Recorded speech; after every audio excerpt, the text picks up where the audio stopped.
Harold Osmer or West Hills Wood, or West Hills Chippy as they told us in Australia. We have a hi-fi speaker build this time. This goes from a kit. This fellow Antonio called me up. He did his part of the game. He did his research and he bought his parts and he brought them to me. He had the drivers, the crossovers, and a kit to build these speaker boxes. I've never seen this before. I knew it existed. And when you do this, though, you get these precision cut wood parts. Everything's meant to go together. They ship it flat, and you got to figure out how to put it together.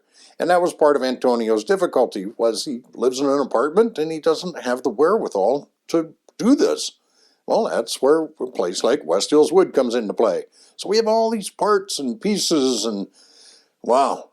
Well, there was no instructions on this. It turns out this particular kit is new to the company, and they hadn't put their installation or assembly instructions together yet.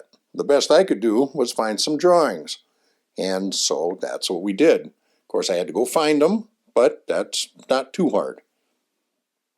Now, part of Antonio's part that really connects him to the project was he researched the drivers and the crossovers and things that would work with the particular cabinets that he purchased. And that's wonderful. It's a good way for you to get connected to these things. Well, of course, you have to dry fit the parts and make sure everything goes together. There's some foam that goes in here, or call it foam, that felt material there for insulation. And here's where the shortfall for Antonio comes into place. He doesn't have a whole wall full of clamps like we do at West Hills Wood. And you have to clamp these things together. Now, I guess if you wanted to, you could use some brad nails in place of the clamps. So you put a healthy dose of glue on your seams and put them together. These are all butt jointed. There's nothing fancy about it, but the internal patterns, that require some work.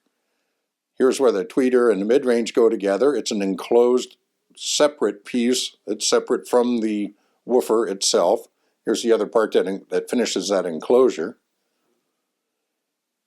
It helps if you've done a speaker or two when you do this. I'm sure the next one I do will work out well.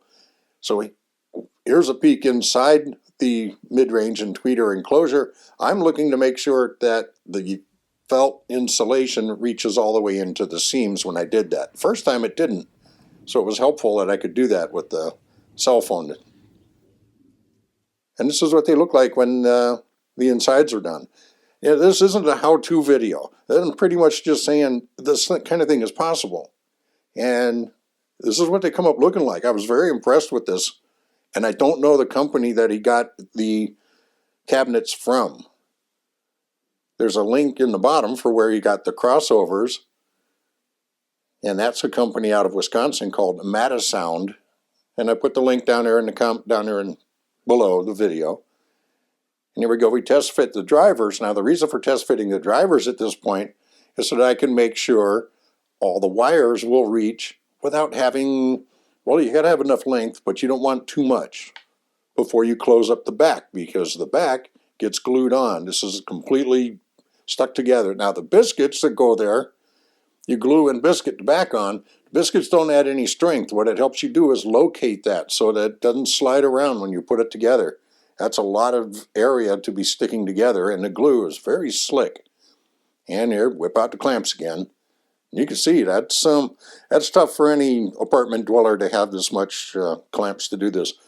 But as I mentioned earlier, you can use a brad nailer if you have it.